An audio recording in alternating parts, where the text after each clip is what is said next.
2 মাহৰ সময় দিছিলোঁ মই এতিয়া 1 মাহ আৰু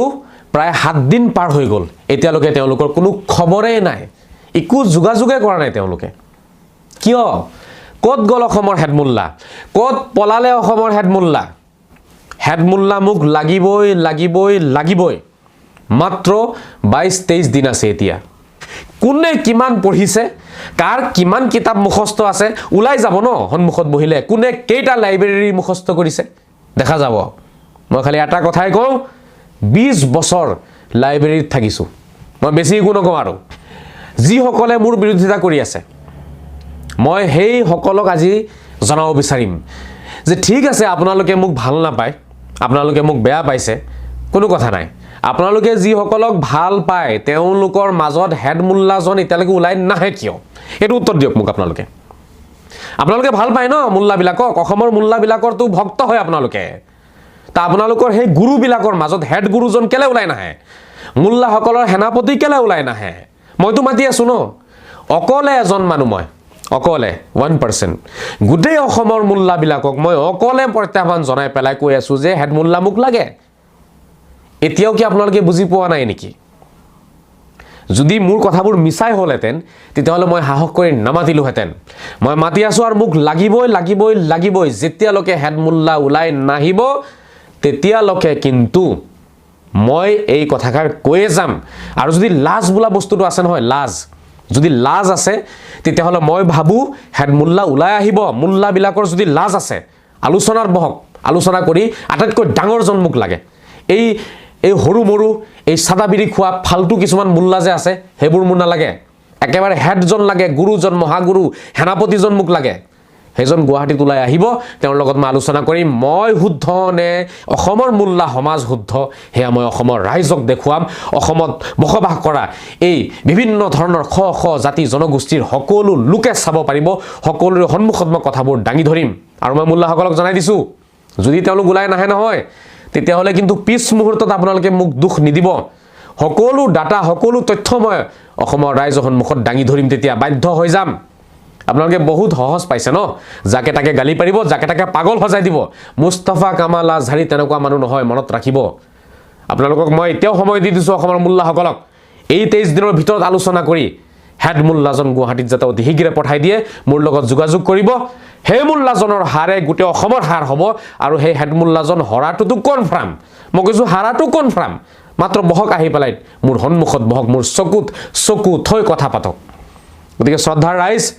মই বাৰম্বাৰ কৈছো আপোনালোকৰ কোনো দুখ নাই আপোনালোকে মুল্লাসকলক মৰম কৰে সন্মান কৰে ঠিক আছে আপোনালোকে তেওঁলোকক ফোন কৰক তেওঁলোকৰ লগত যোগাযোগ কৰক তেওঁলোকে চান্দা লবলৈ আহে ন আপোনালোকৰ ঘৰত চান্দাটো আপোনালোকৰ ঘৰত লবলৈ আহে আপোনালোকে হুদক যে ভাই তোমালোকক চান্দা দিও টকা দিও তোমালোকক পালি আছো আমি তোমালোকক যে মাটি আছে আজহাৰীয়ে তোমালোকৰ হেড জনাবজন কিয় ওলাই না যায় হেড মুল্লাজন কিয় ওলাই না যায় আপোনালোকে হুদক হুদি পেলাই হেইজন মুল্লাক অতি শীঘ্ৰে গুৱাহাটীত পঠাই দিয়ক আলোচনা হ'ব এটাকে আলোচনা হ'ব এটাকে সব কথা আলোচনা কৰিম ডিটেইলছত আলোচনা কৰিম কোনে কিমান পঢ়িছে কাৰ কিমান কিতাপ মুখস্থ আছে উলাই যাব ন সন্মুখত বহিলে কোনে কেইটা লাইব্ৰেৰী মুখস্থ কৰিছে দেখা যাব মই খালি এটা কথাই কওঁ 20 বছৰ লাইব্ৰেৰীত থাকিছো মই বেছি একো নকওঁ আৰু গতিকে লাগিব মোক কোনে কিমান যে পঢ়িছে ইছলামক কোনে কিমান বুজিছে হে কথা উলাব এতিয়া গতিকে শ্ৰদ্ধাৰ ৰাইজ আপোনালোকে সহায় কৰক হেডমুল্লা উলাই আনিবলৈ কাৰণে আপোনালোকে যদি হেঁচা দিয়ে তেতিয়াহে উলাই আহিব সময় মাত্ৰ আৰু 22-23 দিন আছে অহা মাহৰ 6 তাৰিখে এই কথা মই নিজে ঘোষণা কৰিম বা এই কথা অসমৰ ৰাইজৰ মাজত উলাই পৰিব কোন জিকিলে কোন হাৰিলে অহা মাহৰ 6 তাৰিখে উলাই পৰিব গতিকে তাৰ বাবে আপোনালোকে ওয়েট কৰক অপেক্ষা কৰক এটা বহুত ধুনীয়া শো আপোনালোকে চাব পাৰিব এনজয় কৰিব পাৰিব আনন্দ অনুভৱ কৰিব পাৰিব আপোনালোক সকলোৰে ভাল লাগিব সত্য কি অসত্য কি আপোনালোকে চাব পাৰিব জুৱা জানুৱাৰী মাহৰ 6 তাৰিখে গুৱাহাটীত গৈ সংবাদ মাধ্যমেৰে মই অসমৰ মুল্লাসকলক 2 মাহৰ সময় দিছিলো যে 2 মাহৰ ভিতৰত তেওঁলোকৰ মাজতে আলোচনা কৰি এগৰাকী প্ৰতিনিধি তেওঁলোকে আগবঢ়াই দিব লাগিব গুৱাহাটীত আৰু হেই তেওঁলোকৰ হেডমুল্লাজনৰ লগত মোৰ আলোচনা আছে তেওঁলোকে যে মোক অসমত পাগল বুলি ক'ব বিচাৰিছে বা তেওঁলোকে যে মোক ইমানবোৰ অপমান কৰিলে, সেই গোটেই কথাখিনি মই হেড মোল্লাৰ লগত আলোচনা কৰিম। 2 মাহৰ সময় দিছিলোঁ মই, এতিয়া 1 মাহ আৰু প্ৰায় 7 দিন পাৰ হৈ গ'ল, এতিয়ালৈকে তেওঁলোকৰ কোনো খবৰেই নাই, একো যোগাযোগে কৰা নাই তেওঁলোকে। কিয়? ক'ত গ'ল অসমৰ হেড মোল্লা? ক'ত পলালে অসমৰ হেড মোল্লা? ভয় লাগিছে নেকি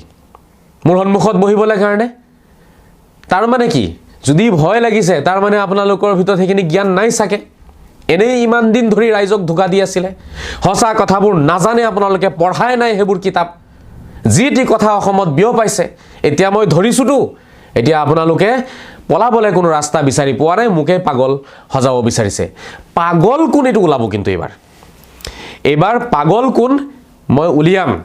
হেড মোল্লা মোক লাগিবই লাগিবই লাগিবই। মাত্ৰ 22-23 দিন আছে এতিয়া। এই কেইটা দিনৰ ভিতৰতে আলোচনা কৰি অসমৰ আটাইতকৈ ডাঙৰ মোল্লাজন, আটাইতকৈ জ্ঞানীজন, আটাইতকৈ বেছি জনাজন, সেইজন গুৱাহাটীত মোক লাগিব। বহু কথাই আলোচনা কৰিবলগীয়া আছে। যিসকলে মোক পাগল বুলি কৈছিলে, গালি দিছিলে, সেই সকলো উত্তৰ মই তেওঁৰ পৰা ল'ম আৰু আহি দিবই লাগিব, যদি সঁচাকৈ কোনোবা জ্ঞানী ব্যক্তি অসমত মোল্লা সমাজত আছে।